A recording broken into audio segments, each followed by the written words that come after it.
11월 1일 모든 성인 대축일입니다. 그리고 11월은 유령성월이고 또 내일 11월 2일은 유령의 날입니다. 복음은 오늘 복음과 내일 복음이 동일합니다. 모든 성인의 대축일과 유령의 날 복음이 같기 때문에 행복 선언에 대한 말씀을 드리도록 하겠습니다.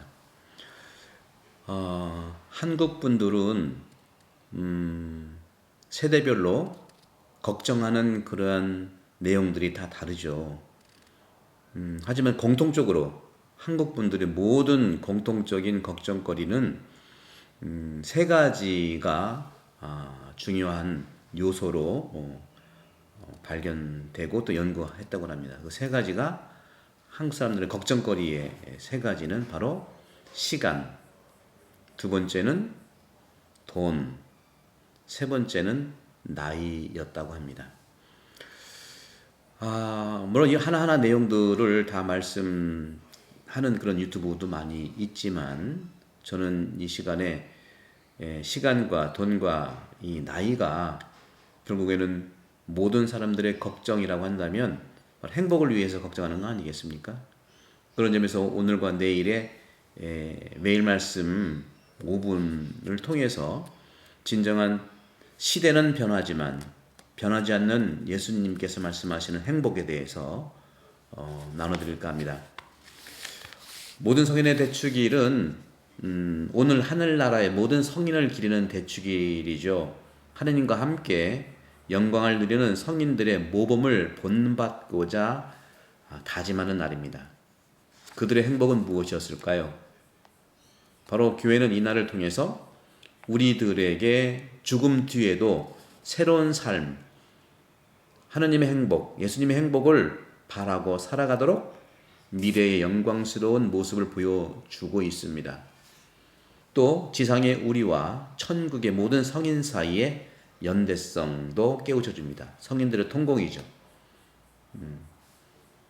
지상교회, 천국교회, 또 연옥교회, 이 세 개의 교회가 서로 통한다는 사실은 기도와 사랑으로 가능합니다.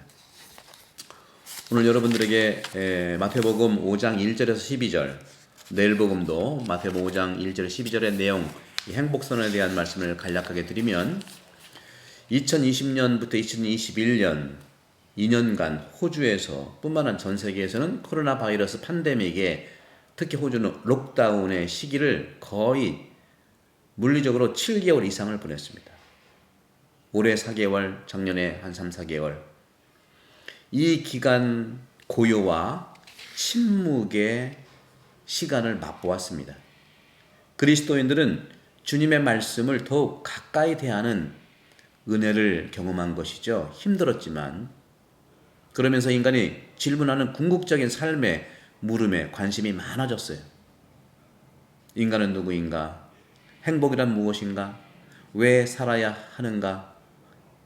이런 고통이 왜 일어나는가? 도대체 삶이란 무엇이고 또한 행복이란 무엇인가? 서두에 한국 사람들이 걱정하는 세 가지 요소 중에서 시간, 돈, 나이에서 이 나이는 나이 불문하고 이 젊은 세대들도 자기 생년월일 얘기할 때 저는 빠른 90입니다. 빠른 94입니다. 이렇게 빠른이라는 말은 서열을 정해야 되기 때문에 그런 거 아닐까 하는 거죠. 직장에서도 그렇다고 하죠. 신입사원은 몇 살까지입니까? 그렇죠? 중견은 몇 살까지입니까? 이런 여러 가지들이 장점도 많이 있겠지만 걱정거리가 되는 이 나이의 관계에 대해서는 복음은 우리에게 행복의 기준이 어떤 건가를 우리에게 말씀해 주고 있죠. 그리스도인의 행복 헌장, 산상설교를 살펴보면 예수님께서 전하고 살아계시는 행복을 알 수가 있습니다. 특히 행복선언은 세 가지 복음서에 다 나와요. 공관복음에 루카, 마테오, 세 가지 아니 두 군데죠. 잘못 말씀드렸습니다. 루카와 마테오가 이 행복선언을 전하고 있고 이 주님의 행복을 만날 수가 있는 복음입니다. 오늘날 코로나 바이러스 팬데믹이 인간에게 행복의 어떤 근본적인 변화를 체험하게 하는 것 같아요.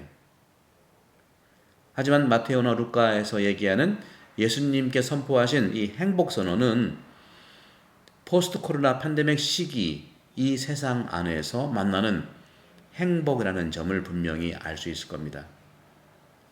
코로나 팬데믹이라고 하는 것은 우리에게 많은 어려움 전도 줬지만 인간의 근본적인 가치들, 행복의 가치를 나눠주고 있는 것입니다.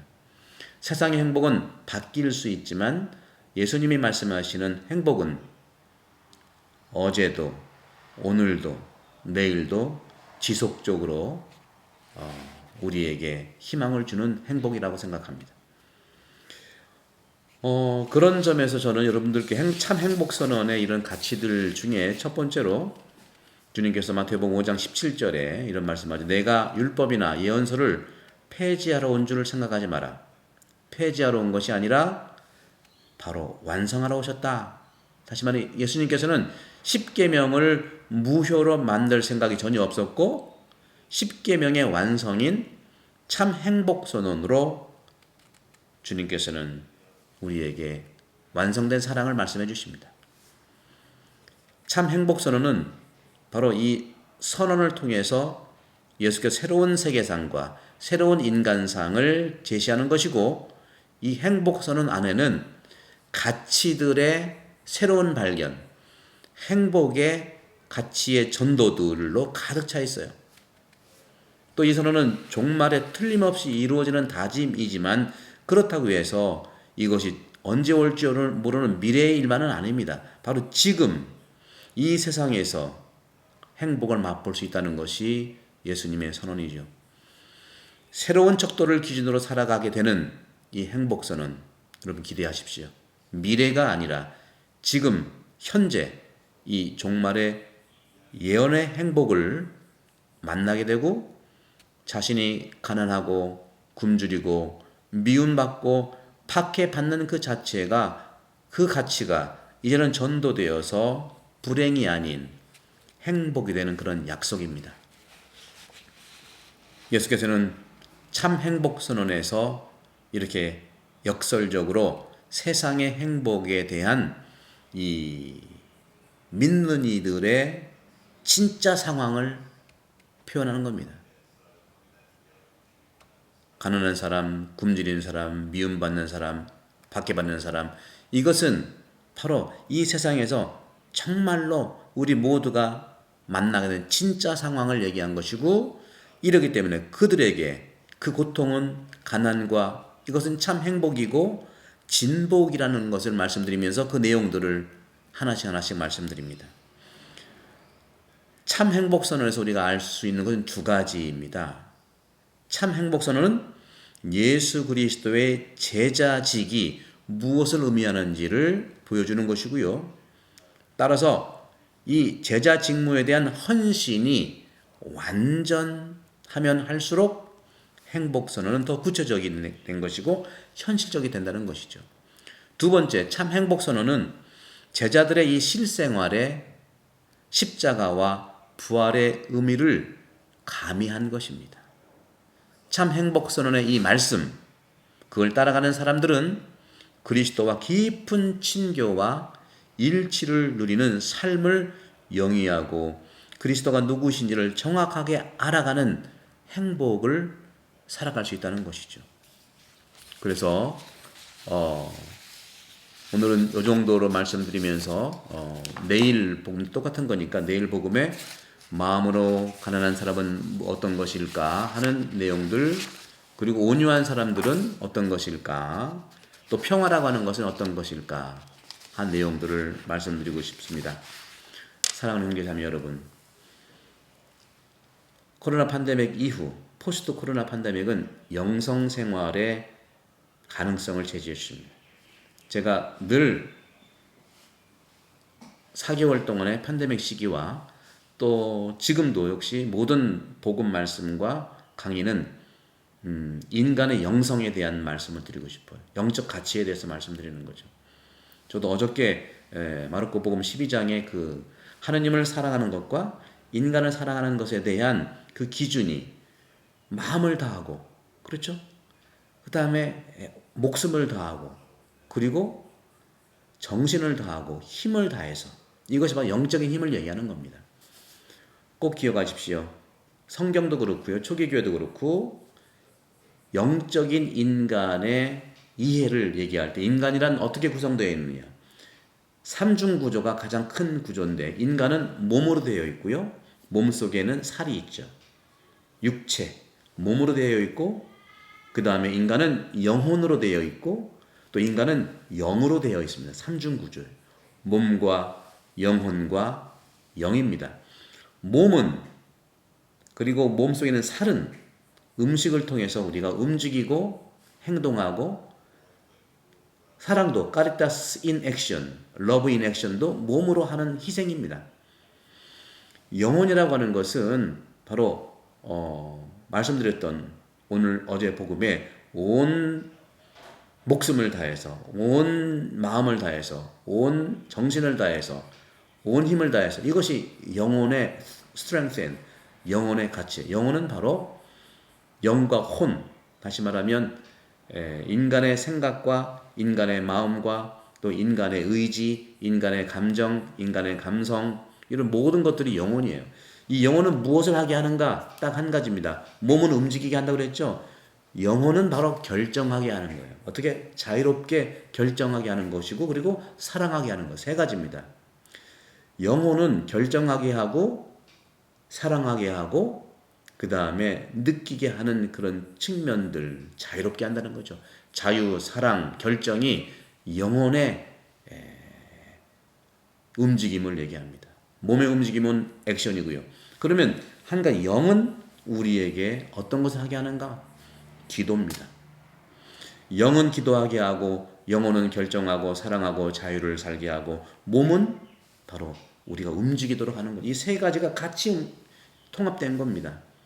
그래서 저는 그래서 영이 하는 역할로서의 기도, 어제도 묵상기도, 화살기도 말씀드렸죠. 묵상기도는 아빌라 데델에서 성령께서 말씀하시는 것이 그거예요. 하느님께서 나를 사랑한다는 것을 알고 그분과 내가 단 둘이서 나누는 우정의 대화, 사랑의 대화가 기도예요. 이 마음을 가지고 어떤 것을 대한다 하더라도 이것이 기도라는 것이죠. 이것이 바로 성령께서 내가 할 수 있도록 내 안에서 움직여주는 거예요. 그리고 이 영혼이라고 하는 것은 말씀드린 것대로 결정을 하기 위해서 어떻게 합니까? 결정을 하기 위해서 사랑하고 결정을 하기 위해서 자유롭게 인식하고 식별해야 되는 거 아니겠습니까? 이것이 영혼 돌봄의 핵심 키워드예요. 몸은 몸을 잘 간수해야 되겠죠. 너무 많은 스트레스를 받지 않도록 하고 사람은 용량이 다 있습니다. 사람은 모든 걸 다 할 수가 없죠. 그래서 저도 그런 점에서는 이 코로나 팬데믹 이 시기가 어쩌면 휴식의 시간도 됐었어요. 이제 어제부터 우리 성당이 문을 열어서 이제 한 땀 한 땀 단계적으로 코로나 팬데믹을 적응해 가면서 차츰차츰 안전을 위해서 이렇게 열까 합니다. 공지사항을 잘 참조해 주시고 우리 모든 성당 안에서 스스로 살아갈 수 있고 그러면 끝으로 말씀드리고 싶은 거예요. 몸과 영혼과 영으로 구성된 나는 어떠한 삶을 사는 것이 중요할까? 행복인데 그 행복의 가장 토대가 되는 것이 자율성이 될 수 있겠고 성장과 성숙한 삶을 얘기합니다. 성장하는 삶, 성숙한 삶을 자율적으로 하는 거예요. 누구에게 모든 걸 물어볼 수는 있지만 한 사람에게 이렇게 집중되는 것도 상당히 우리가 어떤 점에서는 살펴봐야 될 문제가 될 수 있겠죠. 사랑하는 자매 여러분, 오늘 모든 성인의 대축일을 맞이해서 제가 그리스도인의 행복선은 세상의 행복은 변하지만 그리스도 예수님의 행복은 변하지 않는 그 인생의 생명의 깊이 있는 부분들을 영적 행복을 나눠드렸습니다. 성부와 성자와 여러분을 감독합니다. 감사합니다.